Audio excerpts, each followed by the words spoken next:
Assalamualaikum warahmatullahi wabarakatuh. Nama saya Nanda Nurul Baiti. Video ini dibuat untuk memenuhi UAS Strategi Pembelajaran SKI.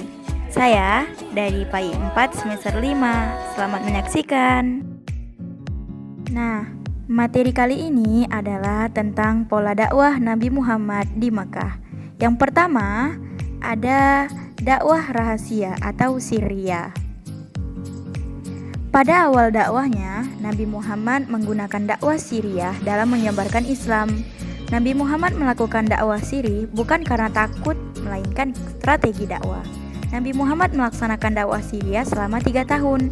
Pertama-tama, Nabi menawarkan kepada orang-orang terdekat, keluarga, dan sahabat-sahabat karib beliau. Mereka diajak untuk memeluk Islam.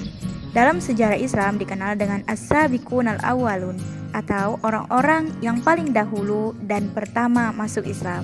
Mereka adalah Khadijah binti Khuwailid, Zaid bin Haritha, Ali bin Abi Thalib, dan Abu Bakar as-Siddiq. Nah, yang kedua adalah dakwah jahr atau dakwah terang-terangan. Ketika perintah dakwah terang-terangan turun, Nabi Muhammad mengundang Bani Hashim dan beberapa orang Bani Al-Muttalib, Al-Manaf.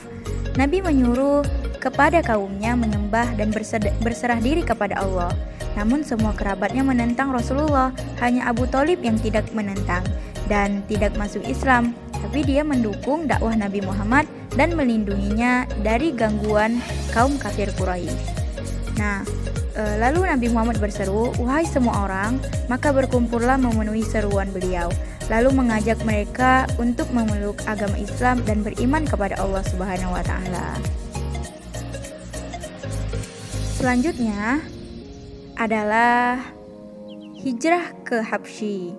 Nah, Nabi Muhammad SAW memerintahkan kaum muslim agar hijrah ke Habasyah karena Raja Habasyah adalah seorang raja yang adil. Maka bulan Rajab tahun kelima kenabian, hijrahlah kelompok pertama terdiri dari 12 orang laki-laki dan 4 orang perempuan. Pemimpinnya Utsman bin Affan yang hijrah bersama istrinya Said Ruqayyah, putri Rasulullah SAW. Dan hijrah ke Habasyah terjadi 2 kali. Ruqayyah kembali bersama suaminya Utsman bin Affan bergabung dengan kelompok hijrah yang kedua.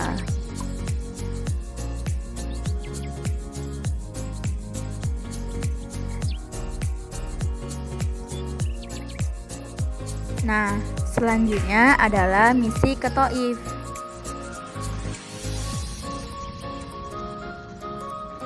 Nah, ada beberapa alasan Nabi Muhammad memilih Thaif. Antara lain, Thaif merupakan kota kedua setelah Mekah. Yang kedua, di Thaif ada Bani Thaqif, salah satu suku Arab yang paling kuat. Jika mereka memeluk Islam, maka akan menjadi kekuatan besar yang mendukung dakwah Nabi. Yang ketiga, jarak Thaif tidak terlalu jauh dengan Mekah. Selanjutnya adalah perjanjian Aqabah. Ada beberapa isi perjanjian Aqabah. Yang pertama, mereka menyatakan setia kepada Nabi Muhammad. Yang kedua, menyatakan rela berkorban harta dan jiwa. Yang ketiga, bersedia ikut menyebarkan agama Islam. Yang keempat, mereka menyatakan tidak akan menyekutukan Allah. Yang kelima, mereka menyatakan tidak akan membunuh. Dan yang keenam, mereka menyatakan tidak akan melakukan kecurangan dan kedustaan.